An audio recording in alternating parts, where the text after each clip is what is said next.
Doctor Iqbal ने कहा था कि तरीक़े मुस्तफ़ा को छोड़ना है वजह बर्बादी। तरीक़े मुस्तफ़ा को छोड़ना है वजह बर्बादी, इसी से कौम दुनिया में हुई बेइक़्तिदार अपनी। और कहा कि न समझोगे तो मिट जाओगे हिंदी मुसलमानों, तुम्हारी दास्तां तक भी न होगी दास्तानों में। हज़रात, बस एक छोटी सी बात मैं आपके सामने पेश करता हूँ, उसके बाद मैं तकरीर ख़त्म करूँगा। बोलना बहुत कुछ था, लेकिन वक्त की नज़ाकत और आप लोगों के चेहरे पे नींद की गुनूदगी इस बात का सबूत दे रही है कि जल्द से जल्द प्रोग्राम ख़त्म कर दिया जाए। बहरहाल बहुत देर से प्रोग्राम चल रहा है, लेकिन एक बात समझ में नहीं आया। मैंने आपसे एक अर्ज किया है कि बनियत इसाले सवाब, अगर वाकई में जाने वाली मरहूमा से या उनके रिश्तेदार से या उनके घर वालों से सच्ची अकीदत और मोहब्बत होती, और उसके अलावा सबसे ज़्यादा मोहब्बत तो आपको अपने नबी से होनी चाहिए। मैंने अर्ज़ किया है कि पूरी दयानतदारी और ईमानदारी के साथ बनियत ईसाले सवाब दुरूद पाक पढ़िए। आप लोग आए, सिर्फ आपके सुनने से मरहूमा को सवाब नहीं मिले है। अगर सुनने से अगर सवाब मिल जाए नहीं, बल्कि अगर आप,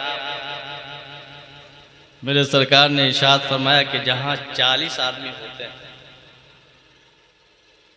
उन 40 आदमियों में से अल्लाह ताला किसी एक बंदे की दुआ कबूल ज़रूर फरमाता है। और हम इसाले सवाब के लिए बैठे हुए हैं। कल हम भी मरेंगे, दुनिया से चले जाएंगे, लेकिन अपना किरदार, अपनी सीरत को ऐसा बना करके जाइए। मौतें दुनिया के अंदर बहुत सारी होती हैं। आए दिन लोग दुनिया में आते हैं और चले जाते हैं। जाने वाला जिसका वक्त मुकर्रर है, पूरा होता है, चला जाता है। हमको इस तनाजुर में बहुत सारी बातें कहनी थी, लेकिन हालात हाजरा के ताल्लुक से सुनिए कि हमारा किरदार क्या है। हम सभी लोग मुसलमान हैं, नबी का कलमा पढ़ने वाले हैं, कुरान मुक़द्दसा की तिलावत करते हैं। नहीं तिलावत करते हैं तो सुनते ज़रूर हैं।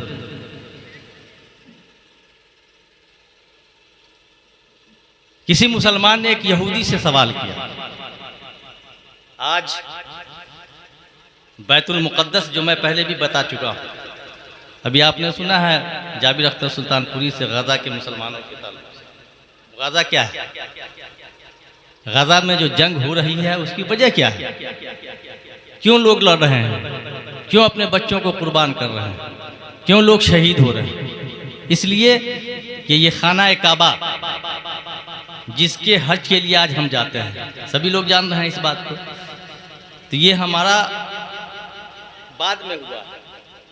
पहले जो हम लोग नमाज पढ़ते थे वो हमारा क़िबला अव्वल वही है जिसे हम बैतुल मुक़द्दस कहते हैं, जो फ़िलिस्तीन की सरज़मीन पे है।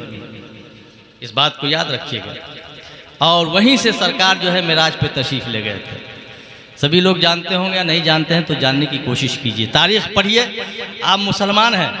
मैं उसी के तनाजुर में एक बात कहने जा रहा हूँ। किसी मुसलमान ने यहूदी से सवाल किया, क्या तुम ये बताओ कि दुनिया में, तुम्हारी पूरी दुनिया के अंदर 1.75 करोड़ यहूदियों की आबादी है, यानी 1 करोड़ 75 लाख, जिसमें 70-74 लाख के लगभग फ़िलिस्तीन में है आबाद, बाकी अमेरिका में कई जगहों पे है। बस इतना ही है। लेकिन मैं देखता हूं कि तुम लोग आज तक तुमने भीख नहीं मांगा। कौम मुस्लिम को आपने देखा होगा, जगह बजगह लोग भीख भी मांगते हुए नजर आते हैं। मुसलमानों की शान है। लेकिन इतनी कम तादाद में होने के बावजूद भी तुम लोग परेशान नहीं हो। तुम लोग खुशहाल क्यों हो? गौर कीजिएगा मेरे भाई, उसके जुमले पे गौर कीजिएगा। और हमारी आबादी कितनी है पूरे आलम इस्लाम के अंदर? 1 अरब 40 करोड़ मुसलमानों की आबादी है, लेकिन मुसलमान परेशान है।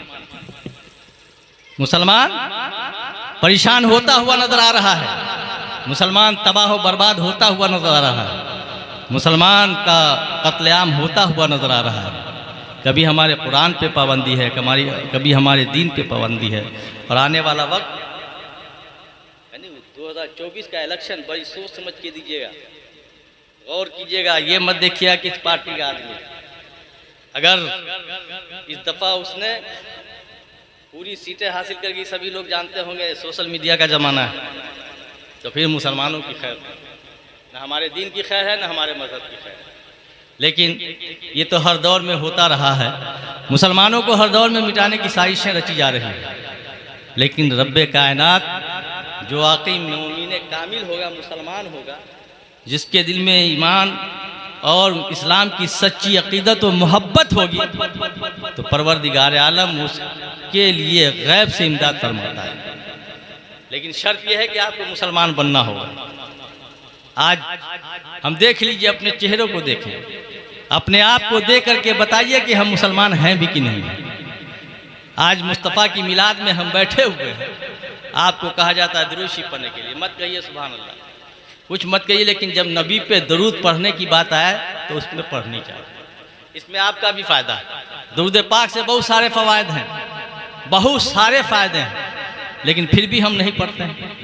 एक गैर को देख लीजिए, एक ही लफ्ज़ को रटता रहता है, एक ही लफ्ज़ को न जाने कई दिनों तक रटता रहता है, जिसके दीन की कोई असल नहीं। लेकिन हमारा दीन तो एक ऐसा पाकीज़ा और मुहज़्ज़ब दीन है जिस दीन की कोई मिसाल नहीं। और याद रखिएगा कि पूरी दुनिया के अंदर अगर सबसे बड़ा किसी का दुश्मन है तो मजहब इस्लाम का दुश्मन है। उसकी वजह क्या है, उसका रीजन, उसका कारण क्या है? इसके अंदर कुछ न कुछ अच्छाइयाँ ज़रूर होगी, जिसकी बुनियाद पे अगर इसको लोग हकीकत के नज़र से अगर पढ़ लेता है तो उसकी दिल की दुनिया बदल जाया करती है। लेकिन हम कैसे मुसलमान हैं कि आज भी हमने अपने आप को बदलने की कोशिश नहीं किया। मेरे भाई, उस यहूदी से पूछा कि आप इतनी कम तादाद में होने के बावजूद भी आप कामयाब क्यों हैं? तो उसने कहा हमारे अंदर 3 खूबियां हैं, हमने 3 चीज़ों को अपनाया है जिसकी बुनियाद पे हम कामयाब हैं। पहला शिक्षा, तालीम। पहला बताया क्या? तालीम।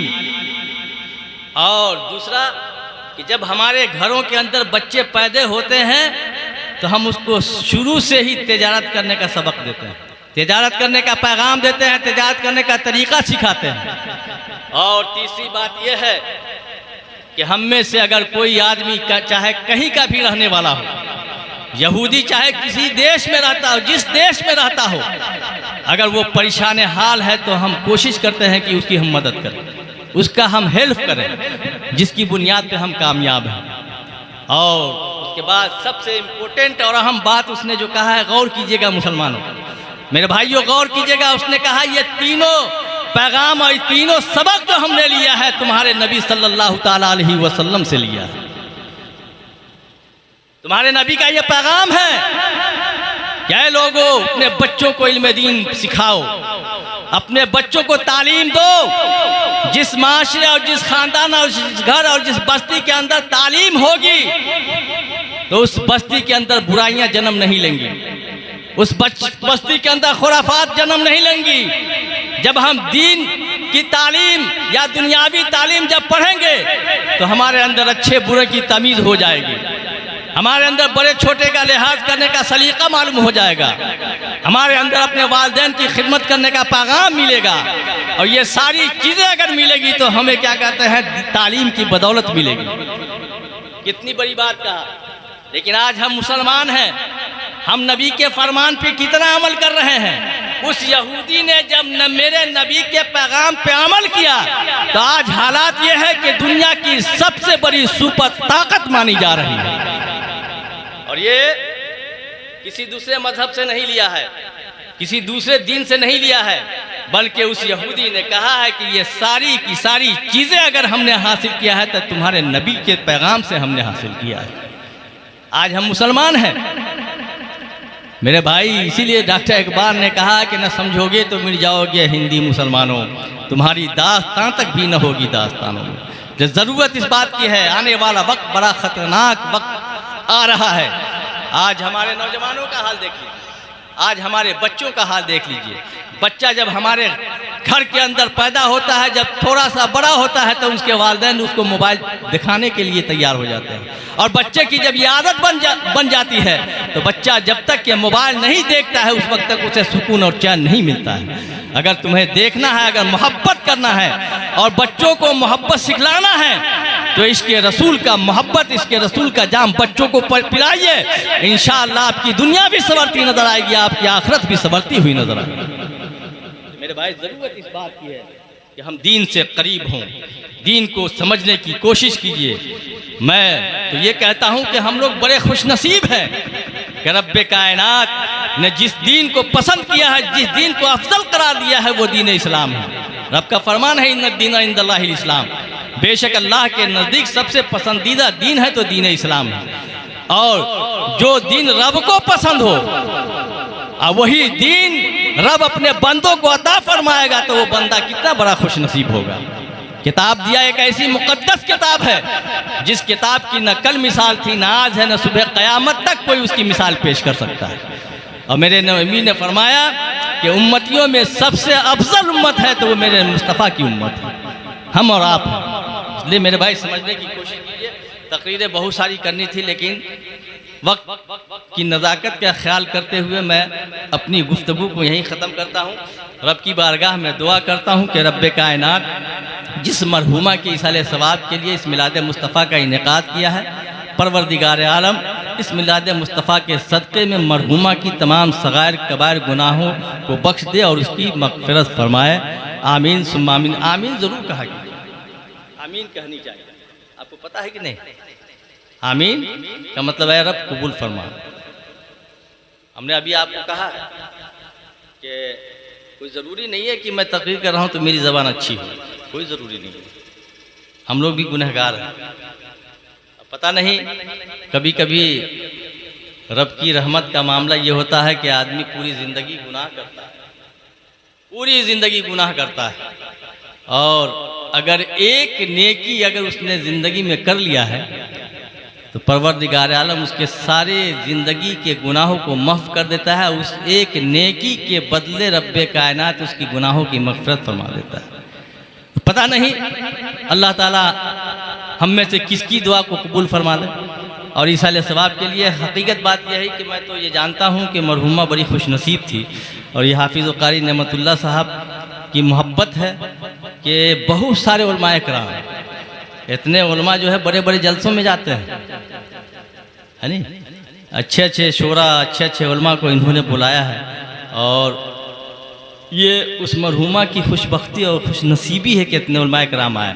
और आप लोग भी माशाल्लाह बहुत सारे लोग थे, और इसलिए दुआ करनी चाहिए। कभी भी किसी भी महफिल में जाइए तो दुआ मरहूम के लिए करनी चाहिए, मरहूम या मरहूमा जिसके लिए भी हो दुआ करनी चाहिए, दुरूद शरीफ पढ़नी चाहिए, सुभान अल्लाह कहनी चाहिए, जितनी आपकी इस्तिताअत हो सकता है पता नहीं किसकी ज़बान से निकली हुई कोई बात कबूल हो जाए, और कौन सी बात कबूल हो हम नहीं जानते हैं।